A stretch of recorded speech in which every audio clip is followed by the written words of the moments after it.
পাবো না গৌর হরি? আচ্ছা ভাবা বেশে সুরধ্বনির তীরে গিয়ে এক নবীন নাবিক সেজেছে বাবা। ভাবাবেশ কাকে বলে? ভাবযুক্ত আবেশ, তাকে বলে ভাবাবেশ। আজ আমার গৌরহরি ভাবাবেশে সুরধ্বনির তীরে গিয়ে এক নবীন নাবিক সেজেছে। শ্রী গৌরাঙ্গের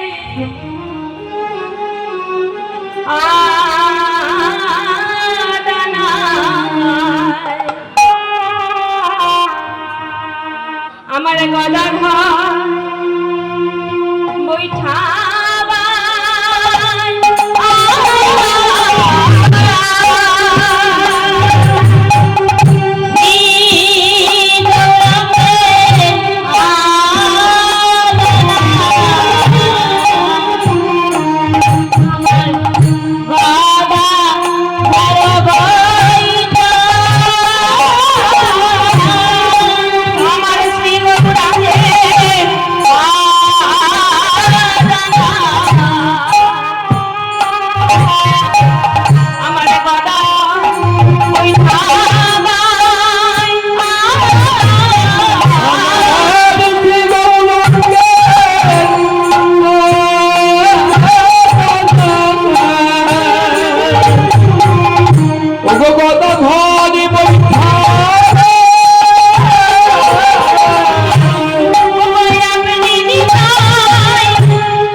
অর্থাৎ গৌরাঙ্গ মহাপ্রভুর তরিতে যদি কেউ পার হতে চায় বা পার হওয়ার ইচ্ছা থাকে বাবা, সেখানে কোনো আদান প্রদান হয় না। একটু পরিষ্কার করতে হবে, সেখানে কোনো আদান প্রদান হয় না, বিনা করিতেই তিনি পার করে দেবেন বাবা। ভাবাবিষ্ট পদকর্তা রাধারমণ ঘোষ তিনি কি বলছেন? শুধু শুধু কি করি ছাড়া বাবা পার হওয়া যায়? মাগো, আমরা এক স্থান থেকে অন্য স্থানে যেতে গেলে যদি কোনো যানবাহনে চলে যায় আমাদের তো করি দিতেই হয়, কিন্তু আমার গৌরহরি আজ পারের নাবিক হয়েছে, একটি আদানা মানে কি একটি নৌকা নির্মাণ করেছে বাবা। আর আজকে তিনি কি বলছেন যে আমি আজকে কোনো পারের করি নেব না, বিনা করিতেই পার করে দেব। তাই ভাবাবিষ্ট পদকর্তা বলছেন শুধু শুধু কি করি ছাড়া কি পার হওয়া যায় বাবা? গৌরাঙ্গ মহাপ্রভুর তরিতে যদি আমরা কেউ পার হতে চাই একটা করি কিন্তু লাগেই বাবা। সেটা কি? সেটা হলো ভক্তি করি। ভক্তি যদি না থাকে আমার ভগবানের তরিতে কেউ পেরোতে পারবো না। ভক্তি জিনিসটা কি বাবা? বাসুদেব সর্বশ্রেষ্ঠ, বাসুদেব সর্বনীতি। এই ভক্তি যিনি অবগাহন করতে পেরেছেন তিনি আজ গৌর তরিতে অবগাহন করতে পারেন। তাহলে ভক্তি কোথায় থাকে? ভক্তি থাকে আমার ভক্তের হৃদয়ে। কোন ভক্ত যদি প্রভুর কাছে গিয়ে দুপুরটা নয়ন বাড়ি পরিষ্কার করে প্রভুকে বলে, প্রভু দয়াময়, আমার প্রভু দেখে না যে ভক্ত তাকে কি নৈবেদ্য নিবেদন করেছে, দেখে না কিন্তু বাবা, আমার প্রভু দেখে যে নৈবেদ্য নিবেদন করার সময় আমার ভক্তের অন্তরে কতটা ভক্তি আছে। তাহলে ভক্তি কি বাবা?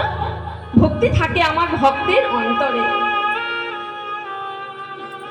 কারণ একমাত্র ভক্তিতেই আমার ভগবানকে পাওয়া যায়, ভক্তি ছাড়া ভগবানকে পাওয়া যায় না।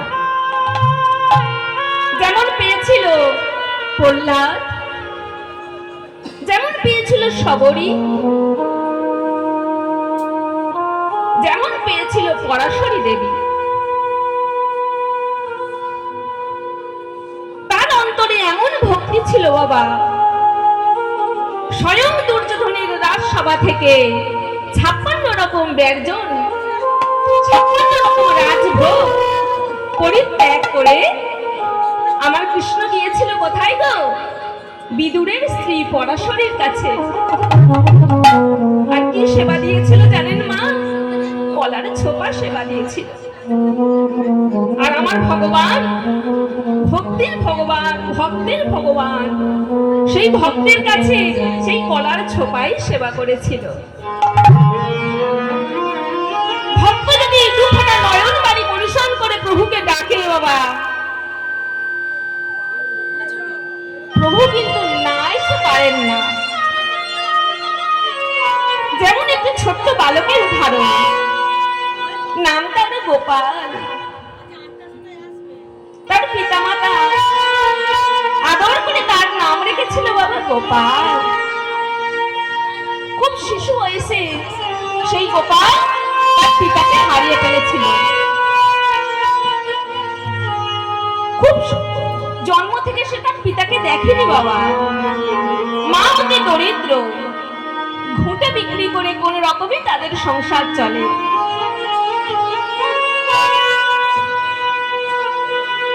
ঘুঁটে বিক্রি করে যেটুকানি তাদের পয়সা থাকে বাবা, তা দিয়ে মা ছেলে কোন রকমে সাকান্ন খেয়ে বেঁচে থাকে।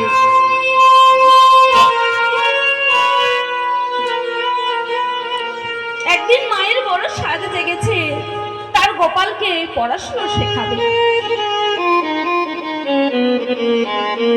একটা ছোট্ট শিশু বাবা কেমন করে ভক্তিতে ভগবানকে বেঁধেছিল, সেই কথাই আমরা আজকে আশা করি।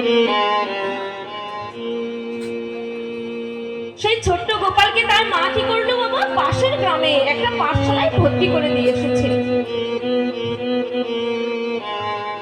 সেই পাঠশালায় যাওয়ার সময় গোপালের বড় ভয় করে, কারণ একটা জঙ্গল পেরিয়ে যেতে হয়। তাই রাত্রিবেলা যখন মায়ের কাছে আসে, মায়ের গলাটা জড়িয়ে ধরে বলে, মা গো, আমি আর পাঠশালাতে যাব না মা। মা বলছে, কেন রে খোকা, তুই কি পড়াশোনা করতে চাস না? হ্যাঁ মা, আমি পড়াশোনা করতে চাই, কিন্তু ওই পাঠশালায় যাওয়ার সময় পথে যে জঙ্গলটা পড়ে মা, সেখানে যে আমার বড় ভয় করে। তখন মা আর কি করবে? বলছে, বাবা, তুমি এই জঙ্গলটা যখন পেরোবে, তোমার যখন ভয় করবে, ওই জঙ্গলে মধুসূদন দাদা আছে, তুমি একবার মধুসূদন দাদাকে ডাক দেবে, মধুসূদন দাদা এসে তোমায় জঙ্গল পার করে দেবে। তাই গোপাল আমার কি করেছে বাবা, পরের দিন যখন পাঠশালায় চলেছে জঙ্গলের মধ্যে দিয়ে, হঠাৎ যখন তার খুব ভয় লাগলো, তখন মনে পড়ে গেল যে মা বলেছে তো এই জঙ্গলে মধুসূদন দাদা আছে। হঠাৎ গোপালের মনে পড়ে গেল, ডাক দিচ্ছে, মধুসূদন দাদা, ও গো মধুসূদন দাদা,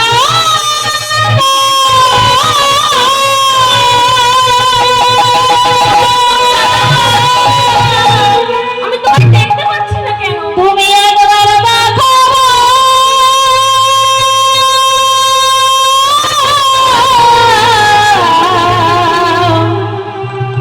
ওগো মধুসূদন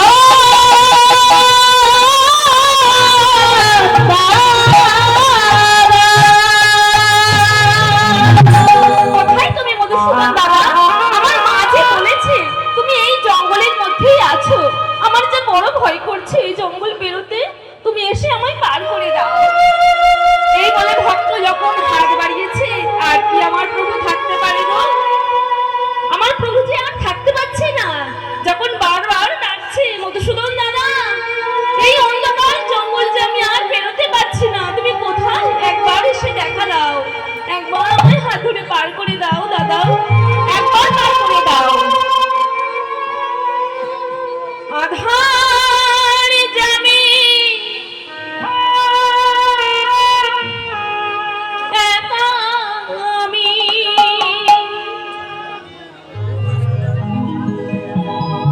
খুঁজি গো তোমার,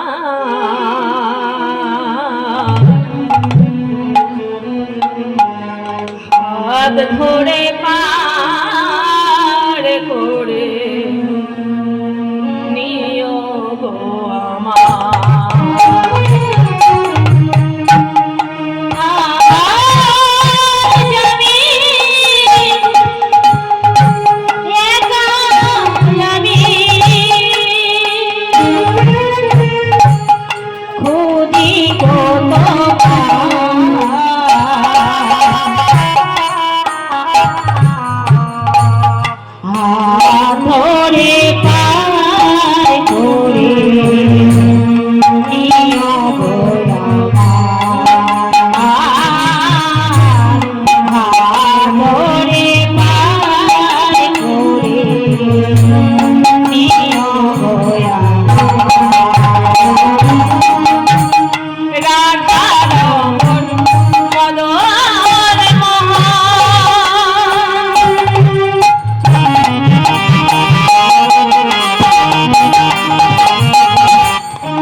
কে ডাকছে?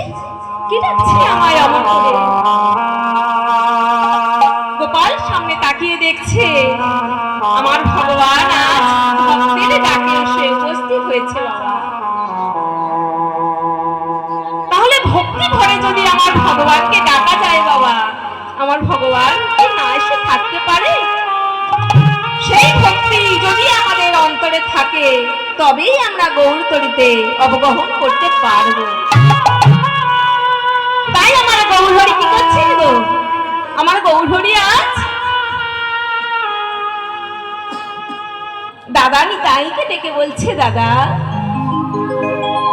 ওগো দাদা, তুমি যাও কলিজীবের দ্বারে গিয়ে তাদের বলো যে আমি আজ স্বয়ং পারের নাবিক হয়েছি, আমি বিনামূল্যেই তাদের পার করে দেব। এই বলে আজ আমার নিতাই চাঁদ চলেছেন গো বাবা।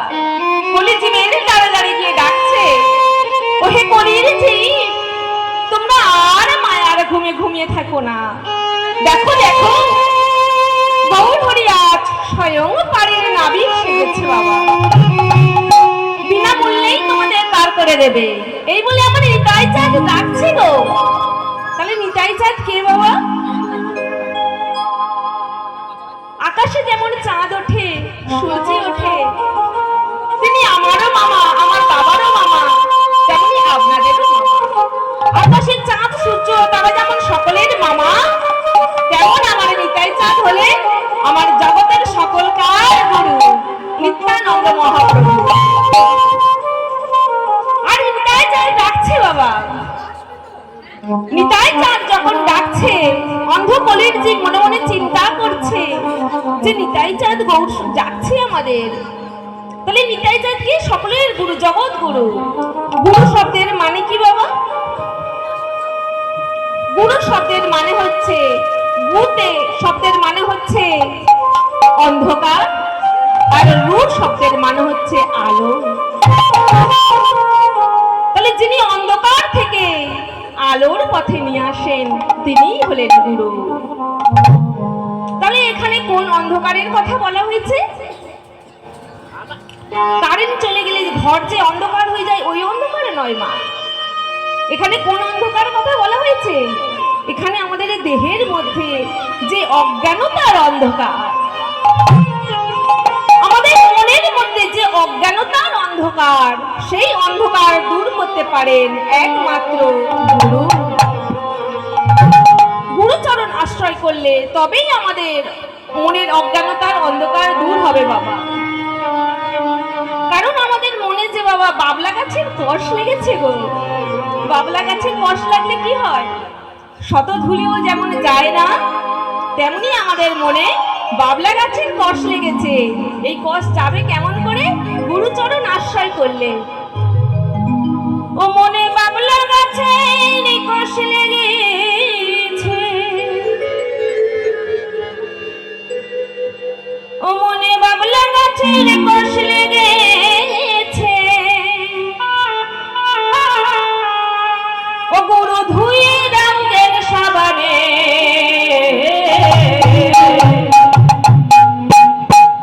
গুরু আমার মনের ময়লা যাবে কেমনে।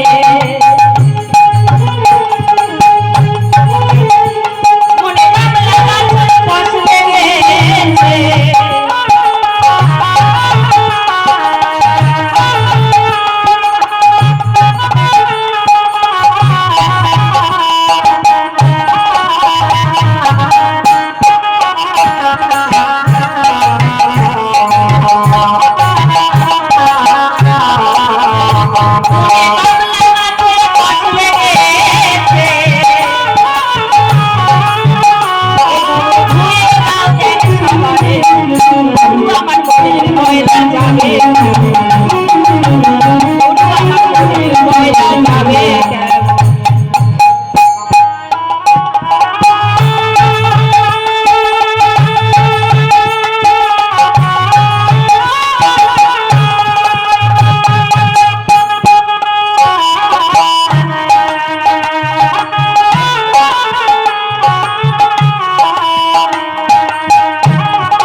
যদি অন্য ময়লা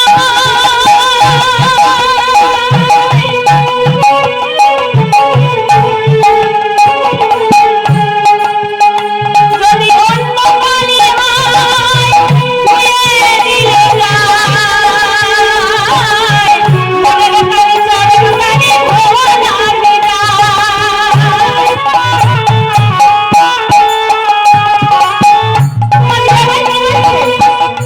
मीराबाई की बोलছে मीराबाई बोलছে